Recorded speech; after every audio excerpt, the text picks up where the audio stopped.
Hello friends, today I would like to show you how to send Soundmojis on Facebook Messenger.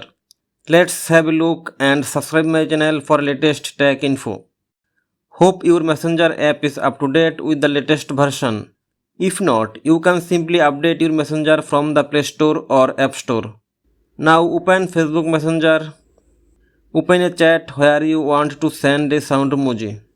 Tap on the smiley face in the chat bar at the bottom to open the expression menu.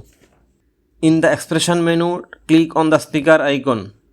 Here you can preview the Soundmojis again and again before deciding which one to send.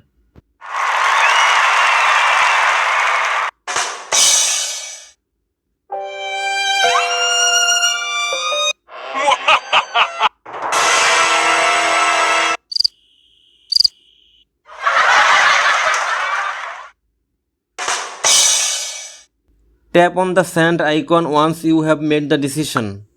The Soundmoji will be sent to the recipient with the audio playback.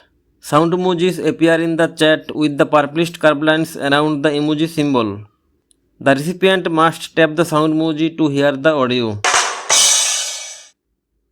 And that's it. You are done. Thank you for watching.